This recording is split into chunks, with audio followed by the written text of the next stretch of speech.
বাকশাল বাকশাল করে গালি দেয়। তিনি তো বাংলাদেশ কৃষক শ্রমিক আওয়ামী লীগ গঠন করেছিলেন এবং যত রাজনৈতিক দল ছিল সব দলকে ঐক্যবদ্ধ করে অর্থনৈতিক মুক্তি, অর্থনৈতিক উন্নয়নের জন্য তিনি কাজ শুরু করেছিলেন। তার শুভ ফল তো মানুষ পেতে শুরু করেছিল। যেখানে একটা যুদ্ধবিধ্বস্ত দেশ, কারেন্সি নোট নাই, সেখানে কোনো রিজার্ভ ছিল না, যুদ্ধকালীন সময়ে কোনো ফসল উৎপাদন হয়নি, শূন্য থেকে যাত্রা শুরু করে মাত্র 3 বছর 7 মাসের মধ্যেই বাংলাদেশকে স্বল্পোন্নত দেশে উন্নীত করেন, জাতিসংঘ স্বীকৃতি দেয়।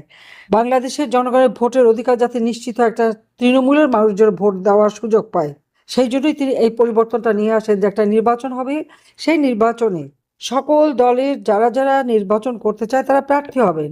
সরকারের পক্ষ থেকে তাদের পোস্টার, তাদের সমস্ত খরচ সব দেওয়া হবে এবং ইলেকশন হবে। মানুষের কাছে যার যত বেশি গণসংযোগ করতে পারবে সেই জনগণের ভোট পাবে। এবং এই ব্যবস্থায় দুটো নির্বাচন হয় কিশোরগঞ্জে, যেখানে উপরাষ্ট্রপতি আমাদের সৈয়দ নজরুল ইসলামের ভাই দাঁড়িয়েছিলেন। একটা সেখানে একজন স্কুল মাস্টার জয়লাভ করে। পটুয়াখালীতে একজন নেতা যিনি ছিলেন বামপন্থী, তিনি জয়লাভ করেন। এই যে ব্যবস্থাটা, তৃণমূল মানুষকে যে ক্ষমতাসীন করা এবং থানা কাউন্সিল গঠন করে তার অধীনে সমস্ত ডেভেলপমেন্টের কাজ, এবং বাংলাদেশকে তিনি সমস্ত মহকুমাগুলিকে তিনি জেলায় রূপান্তর করেন এবং জেলা গভর্নর নিয়োগ করেন। এবং এই গভর্নর নিয়োগ তাদের ট্রেনিংও হচ্ছিল।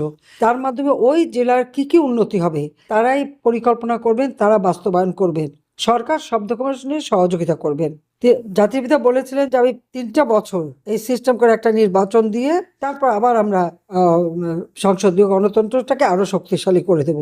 তৃণমূলের মানুষ যখন চলে আসবে সংসদে, ওই সাধারণ মানুষের কথা বলার লোক আসবে। ওই টাকা পয়সা অস্ত্র লাঠি দিয়ে আর কেউ পার্লামেন্টে বসতে পারবে না, গ্রাম থেকে মানুষ চলে আসবে। এই সিস্টেমটা করাটা কি অন্যায় ছিল না? এটাই কি একটা অপরাধ ছিল? সেটাকে কত বিকৃতভাবে অপপ্রচার করে মানুষের কে সন্দেহন করে যে উনি একদলীয় ব্যবস্থা। একদল হয় কি, একদল তো আওয়ামী লীগই ছিল, কিন্তু সকল দলের সমন্বয়ে এই বাংলাদেশ কৃষক শ্রমিক আওয়ামী লীগ, যেটাকে বাকশাল বাকশাল বলে গালি দেয়, সেটা করেছিলেন। সেই ব্যাখ্যাটা না দিয়ে মানুষকে বিভ্রান্ত করা, এটাই ছিল একটা চক্রান্ত। কারণ আমাদের মুক্তিযুদ্ধ চলাকালীন সময় পাকিস্তানি হানাদার বাহিনী, আলবদর রাজাকার, আল শামস বাহিনী গড়ে তোলে। তাদের মাধ্যমে গ্রামের পর গ্রাম পাকিস্তানি বাহিনীকে নিয়ে যায়, গ্রামের পর গ্রাম জ্বালিয়ে ছাড়খাড় করে দেয়। 7.5 কোটি মানুষের, 3 কোটি মানুষের ঘরবাড়ি জ্বালিয়ে পুড়ে শেষ করে।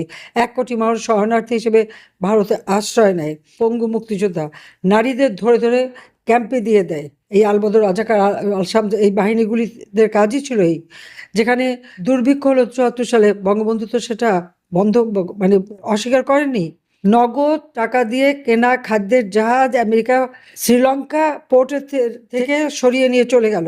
বাংলাদেশের মানুষ অসহায়। সে কারণেই তো বঙ্গবন্ধু দ্বিতীয় বিপ্লবের কর্মসূচি দিয়ে একেবারে কোনো পতিত জমি থাকবে না, নিজের খাবার নিজে উৎপাদন করতে হবে, সে উৎপাদনের উপর তিনি সবচেয়ে গুরুত্ব দিলেন। এবং বাংলাদেশে যেখানে এক সময় চালের দাম 10 টাকা উঠে গিয়েছিল, সেই চালের দাম 3 টাকা, 3.5 টাকায় নেমে আসলো। এটা তো আমার নিজের চোখের দেখা।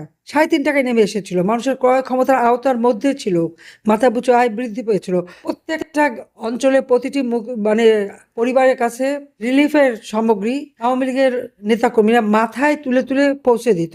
প্রত্যেকটা মানুষ, ছাত্ররা তাদেরকে বিনামূল্যে কাপড় এবং বই বিতরণ করতেন। সব স্কুল, কলেজ, মসজিদ, মাদ্রাসা, মন্দির, প্যাগোডা যা ধ্বংসপ্রাপ্ত ছিল সব মেরামত করে দেন।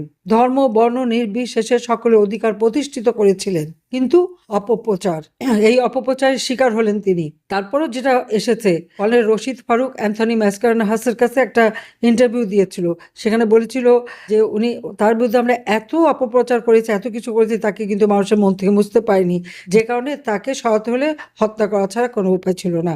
এবং জিয়াউর রহমান তাদের সাথে ছিল, এই কথাটা ওই রশিদ ফারুক বিবিসির যে ইন্টারভিউ, এখনও আপনারা খুঁজলে, গুগলে খুঁজলে পাবেন, সেই ইন্টারভিউতে স্পষ্ট বলেছিল, ইউটিউবেও পাওয়া যায়, যে তারা এইভাবে তার হত্যা করেছিল। আপনারা আরেকটা জিনিস লক্ষ্য করেন, 2024 সাল, আমি 81 সালে বাংলাদেশে ফিরে গেলাম, অনেক বাধা দেওয়া হয়েছিল। জিয়াউর রহমান তো আমাকে 32 নম্বর বাড়িটা ঢুকতে দেয়নি। আমি রাস্তায় বসে আমার বাবা মার জন্য মোনাজাত করেছি। এটা হলো বাস্তবতা।